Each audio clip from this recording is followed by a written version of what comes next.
새로운 인생이 어떻게 다가올지 큰 기대를 하고 세상과 마주하게 되었답니다. 저는 얼굴이 바뀌었으니 이름도 바꿔야겠다는 생각이 들어 진숙에서 진이라는 이름으로 개명했습니다. 그리고 이제부터는 집에 숨어서 지내지 않고 세상 밖을 나가서 남들과 똑같이 살아보기로 했답니다. 며칠 뒤 달라진 얼굴로 처음 증명사진을 찍었고 이력서를 새로 작성해서 여러 기업에 제출했습니다. 그러자 본물 쏟아지듯 연락이 와서 면접을 보게 되었죠. 게다가 6군데의 중견기업에서 모두 저를 채용하겠다고 문자가 왔답니다. 기쁘기도 하지만 한편으로는 이 정도로 외모지상주의가 심한 세상에서 살고 있는 것에 어이가 없더라고요. 그 전에 얼굴로는 불러주지 않았으면서 예뻐지니까 출근하라는 회사들이 미웠죠.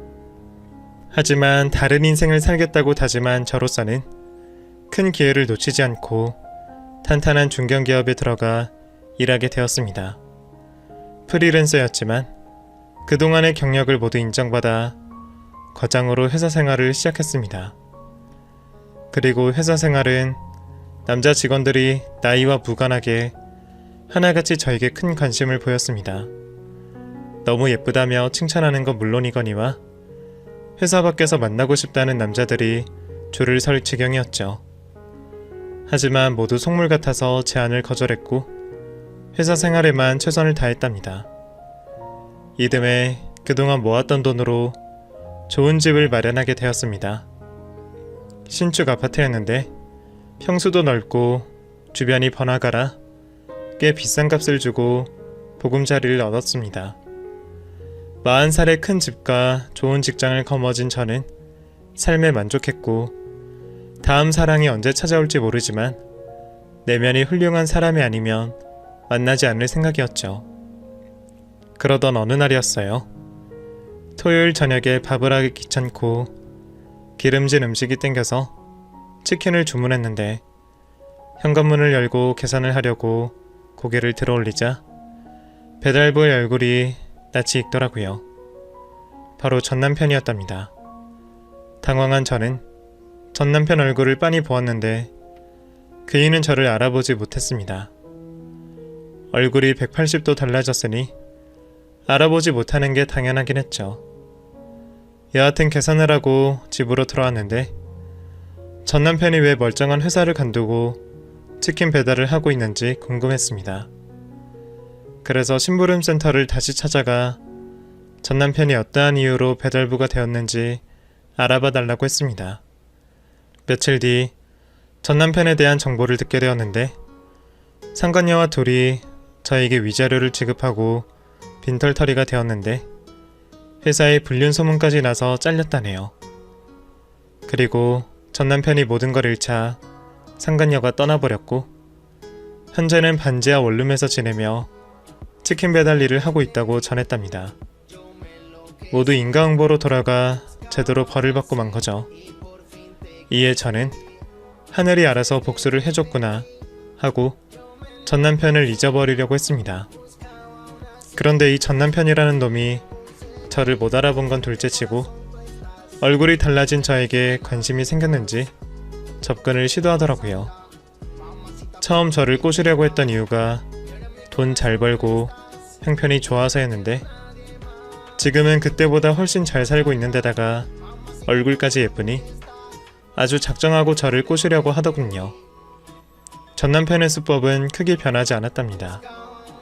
그이는 저희 아파트에 치킨 배달하러 오면 제 집 앞에 꼭 콜라 한 병과 편지를 두고 갔답니다.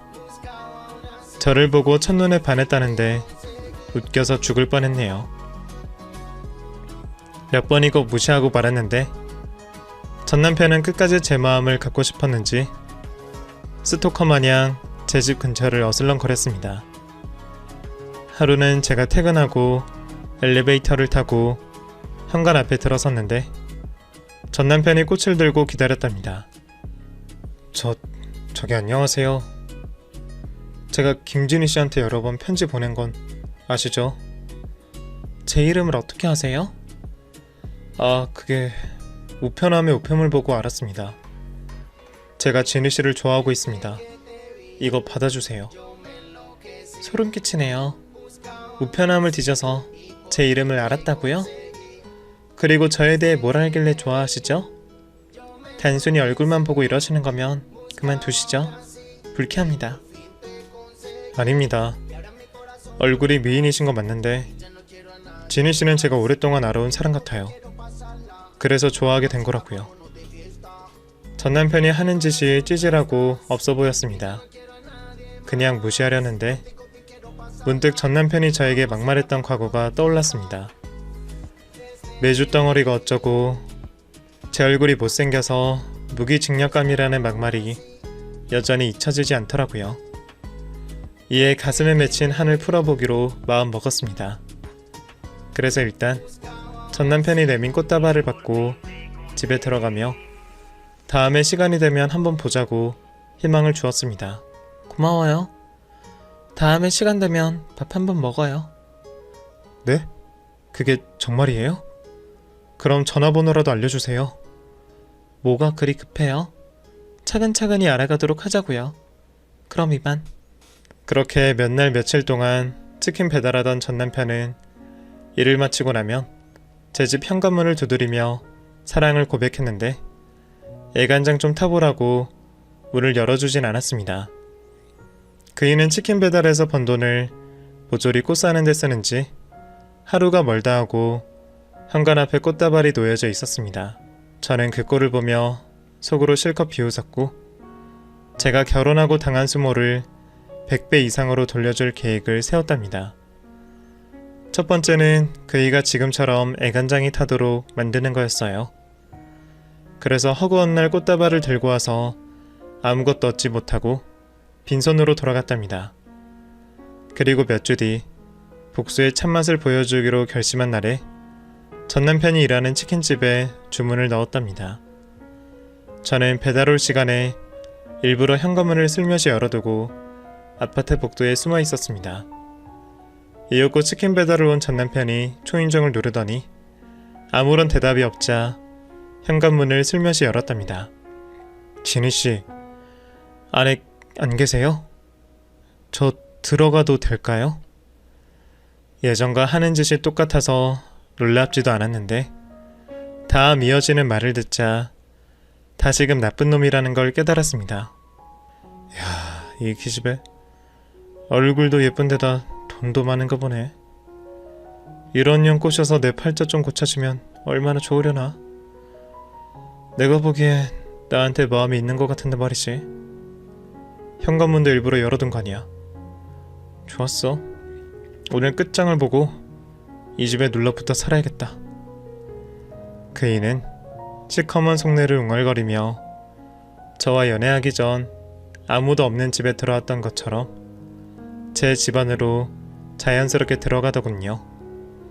지금만 생각해보니 이런 식으로 돈 많은 여자들한테 접근하고 꼬셨던 것 같아요. 잠시 후 저도 현관문을 열고 들어갔습니다. 그리고 놀란 척 연기했습니다. 어머 아저씨, 여기 어떻게 들어오셨어요? 아무도 없는 집에 들어오시면 어떡해요?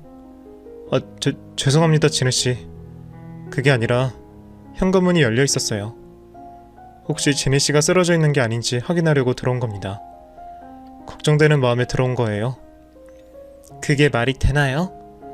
아저씨는 배달하면서 남의 집 문이 열려 있으면 이렇게 막 들어오고 그래요? 당장 경찰에 신고할까요? 아닙니다. 지니씨, 정말 오해세요. 저는 진짜로 지니씨에게 무슨 일이 생긴 것 같아서 들어온 거라고요. 불쾌하셨다면 이만 돌아가겠습니다. 말도 안 되는 변명을 늘어놓으며 안절부절 못하는데 아주 재밌더라고요. 그래서 전 다음 단계로 넘어가 같이 치킨을 먹자고 제안했습니다. 그렇다면 내가 할 말이 없죠. 아저씨, 배달 많이 남았어요? 아니면 저희 집이 마지막 배달인가요? 네, 마지막 배달입니다. 저 시간 많습니다. 아, 그래요? 그럼 같이 치킨이나 드시죠. 어차피 치킨 한 마리 혼자 다 못 먹는데. 정말요? 고맙습니다, 지니씨. 그렇게 치킨을 같이 먹으며 대화를 나누었는데 전 남편은 저에게 꼬리를 치려고 예전에 저에게 했던 말과 똑같이 짓거렸습니다. 지니씨 미모와 이 우아한 집이 너무 잘 어울려요. 사실 저도 이런 집에서 사는 게 꿈인데 너무 부럽습니다. 지니씨가 누구랑 결혼할지 모르지만 그 남자는 분명 전생에 나라를 구한 사람일 겁니다. 여자 꼬시는 멘트가 이것밖에 없는지 참 웃겼습니다. 그래도 맞장구 쳐주며 대화를 이어나갔네요. 정말요? 전생에 나라를 구한 남자라니. 전에 만났던 놈은 나라를 팔아먹은 놈인가 봐요. 제 인생에 파국을 맞게 한 막대먹은 놈이었는데 말이죠. 다신 그런 인간 만나면 안 될 텐데 그쪽은 어때요? 전생에 나라를 구했어요? 아니면 팔아먹었어요? 네? 전에 만났던 남자가 그렇게 못된 놈이었어요? 걱정 마세요. 진우씨, 똥차 떠나고 벤츠 온다고 하잖아요. 그리고 제가 지금 진우씨와 마주 앉아있는 걸 봐서는 나라를 구한 장군 정도는 됐을 것 같네요. 정말 귀한 인연을 만난 기분입니다. 그런데 진우씨랑 저 예전에 만난 적이 있던가요? 아무리 봐도 낯이 익어서요. 목소리도 귀에 익은 게 가까운 사람처럼 느껴져요. 혹시 우리 전생에 만났던 사이가 아닐까요? 아, 웃겨. 무슨 전생 타령을 하고 그러세요? 자꾸 들으니까 전에 만났던 그놈이 생각나네요. 전 남편이 계속 추파를 던져서 다음 단계로 넘어가 저에 대한 진실을 고백하기 시작했습니다. 재우씨, 잘 먹었어요? 제 이름을 알고 계셨어요, 진우씨? 야, 진우씨도 저에게 관심이 있었군요. 저에 대해 또 알고 있는 게 있나요? 저는 숨겨왔던 발톱을 드러내는 호랑이처럼 표정을 바꾸며 본색을 드러냈습니다. 그럼요. 이름 말고도 아주 많은 걸 알고 있지. 나랑 같이 살던 남자를 잊을 리가 없잖아. 나 모르겠어? 진숙이야. 당신 전처 김진숙. 전 남편은 한참 동안 제 얼굴을 들여다보더니 소스라치게 놀라며 자리에서 벌떡 일어났습니다. 어떻게 이런 일이... 당신이라고? 진숙이? 그런데 얼굴이 왜... 뭐야? 진짜 몰라본 거야? 내가 너무 예뻐져서 몰라봤구나. 당신이랑 이혼하고 새 출발할 겸 해서 성형수술을 좀 했지. 그런데 내가 예뻐지긴 했나봐. 날 메주덩어리라고 부르던 당신이 첫눈에 반해가지고 내 집 주변을 어슬렁거리고 말이야. 진짜 당신이었어? 그런데 왜 진작 말하지 않은 거야? 아니, 그게 중요한 게 아니지. 이제야 내가 당신에게 끌린 이유를 알 것 같아. 당신을 아직 사랑하고 있어서 그런 거였어. 여보, 보고 싶었어. 무슨 소리야. 당신은 내 얼굴만 보면 오바이트가 쏠린다고 했잖아. 사랑은커녕 미워하고 증오했잖아. 날 경찰서에 신고하고 싶다며. 내 얼굴이 무기징역감이라며. 그건 진심이 아니었어. 권태기가 와서 그런 거라고. 그리고 내가 당신에게 저지른 짓을 얼마나 후회하고 있는 줄 알아? 당신에게 몹쓸 짓 한 거 땅을 치고 후회하고 있다고. 여보, 진심으로 미안해. 날 용서하고 다시 받아주면 안 될까? 당신과 이 집에서 새롭게 시작하면 안 될까? 내가 그동안 당신한테 지은 죄 모두 갚을 기회를 달라고. 전 남편은 애절한 눈으로 저에게 용서를 구하며 사랑을 갈망했습니다. 물론 진심이 아닌 연기였겠죠. 그래서 저는 그이의 마음을 이용해 복수의 마침표를 찍기로 했습니다. 그럼 오랜만에 날 안아줄래? 당연하지. 100번이고 1000번이고 안아줘야지. 이리 와봐. 잠깐, 당신한테 기름 냄새가 너무 심하게 나. 가서 샤워하고 와. 그럴까? 알겠어. 빨리 씻고 올 테니까 기다려. 잠시 후 샤워기 소리가 들려오자 다음 단계로 넘어갔습니다. 전 남편이 샤워하고 나오면 아주 놀랄만한 선물을 준비했습니다. 이윽고 전 남편이 화장실 문을 열며 알몸으로 걸어 나오며 말했습니다. 당신 집 죽인다. 화장실이 호텔 뺨치겠는걸? 얼굴만 바뀐 게 아니라 죄다 바뀌었어. 나 없는 1년 동안 제대로 성공했어. 자기야, 이제 이리 와. 내가 안아줄게. 그리고 거실에서 저와 함께 기다리는 사람들을 보고 기겁하고 말았습니다. 박재호씨, 당신을 스토킹 및 무단 침입, 성추행과 강간미수로 긴급 체포합니다. 제가 준비한 마지막 이벤트가 바로 경찰이었습니다. 전 남편이 처음 저에게 접근했을 때부터 CCTV를 현관 앞과 집안에 설치했고, 그동안 스토커질을 한 증거와 오늘 제 집에 무단으로 돌아와 샤워까지 하고 알몸 상태까지 녹화가 되었으니 죄를 피할 수 없었답니다. 자기야, 이게 어떻게 된 거야? 날 경찰에 신고하다니? 내가 무슨 죄를 지었다고 이런 거야? 형사님이 말했다시피 스토킹에 무단 침입, 그리고 지금 당신 알몸인 거 안 보여? 나한테 무슨 짓을 하려고 한 거야? 나머지는 경찰서 가서 진술해. 진수가, 이러지 마. 빨리 경찰들한테 아무 일도 아니라고 설명해. 자기가 먼저 안아달라고 했잖아. 형사님, 이 인간 옷이나 좀 빨리 입혀요. 남의 집 화장실을 사용하고 빨가벗고 나오는 게 정상적인 사람인가요? 아마 상습범일 테니 얼른 잡아가세요. 전 남편은 옷을 대충 입고 수갑을 찬 채 제 집에서 끌려나갔습니다.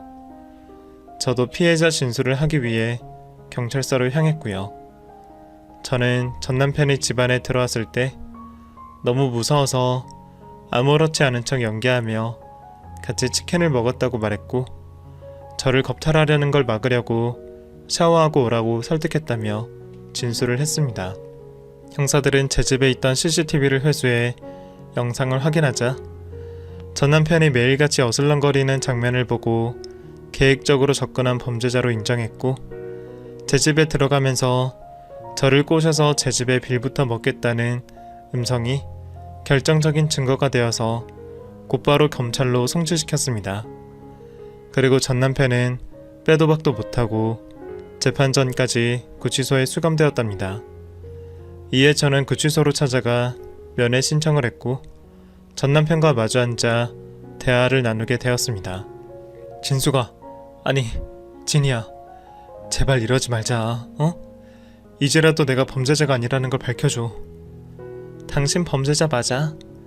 그날 내 집에 들어와서 어떻게 하려는 수작이었잖아. 안 그래? 그거야 당신이 문을 열어놨으니까 그렇게 된 거지. 그리고 수작이라니. 사랑하는 당신에게 그런 짓을 했을 리가 없잖아. 자기야, 예정을 생각해서라도 제발 나 좀 살려주라. 싫은데? 네가 나한테 한 짓을 생각해봐. 거지 같은 놈아. 처음부터 돈 많은 나에게 불순한 마음으로 접근해서 결혼까지 하고, 상간녀랑 놀아나는 것도 모자라 내 돈을 빼돌리고 이혼할 계획이었잖아. 그래서 당신한테 위자료 주고 상간녀한테 버림받고 충분히 벌을 받았잖아. 치킨 배달하고 사는 내가 불쌍하지도 않니? 그런데 여기서 더 밑으로 내려가라고? 누가 충분히 벌을 받았는데? 위자료는 내가 받아야 할 대가를 돌려받은 것 뿐이거든? 회사 잘린 건 네가 자초한 일이었고, 이렇게 네가 구치소에 있는 걸 보니 속이 다 후련하다. 너 같은 인간 말종은 사회로 나오면 안 돼. 또 다른 여자 인생 망치지 말고 평생 시궁창에서 썩어버려라. 이 암덩어리 같은 자식아. 그렇게 마지막 말을 남기고 돌아서자 전 남편은 눈물을 글썽거리며 살려달라고 애원했습니다. 하지만 저는 다시 뒤를 돌아보지 않았습니다. 얼마 뒤 재판에 서게 되었는데 징역은 피하게 되었고, 집행유예 처분에 성범죄 교육 40시간 명령을 받았답니다. 그래도 주민등록상에 빨간 줄을 그어주었더니 가슴에 맺힌 한이 싸하고 풀리는 기분이었습니다. 그이는 치킨 배달부를 잘리게 된 건 물론이고, 온 동네에 소문이 나면서 지하 원룸에서 어느 고시원에 들어갔다고 전해들었습니다. 게다가 빨간 줄이 생겨서 등본을 제출해야 하는 일자리는 모두 거절당하고 말았답니다. 그렇게 쉽게 취직도 불가능하게 되었으니 일용직으로 공사장에 전전하며 사는 인생을 사는 것으로 끝이 났습니다. 앞으로 몇 년 뒤에는 그보다 못한 삶을 살게 되겠죠. 그리고 저는 41살이 되어서 새로운 사람을 만나게 되었습니다. 전 남편처럼 속에 능그렁이가 앉아있지도 제 외모를 평가하는 사람도 아니랍니다. 잘 나가는 사업가에 인물도 엄청 잘생겼어요. 저는 과거 사진을 보여주며 이래도 저와 결혼하겠냐고 물었는데 그는 외모는 껍데기에 불과하다며 저의 내면을 진심으로 사랑한다고 말해주며 청혼했답니다. 그래서 그 사람과 재혼하게 되었고 평범하게 행복한 삶을 지내기 시작했습니다. 현재 재혼 2년차가 되어 깨를 볶는 신혼을 만끽하고 있답니다. 남편도 저도 진실한 사랑이어서 더할 나위 없을 정도로 행복하네요. 지금까지 제 전남편이 사랑으로 저를 속여 인생에 큰 상처를 받고 한을 품었던 제가 완전한 복수를 펼친 이야기를 주저리 떠들어 봤습니다. 아무도 거들떠보지 않던 추녀였다가 미녀가 되었을 때 달라진 제 인생 이야기도 솔직하게 들려드렸고요. 여러분은 배우자의 내면을 사랑하고 계시죠?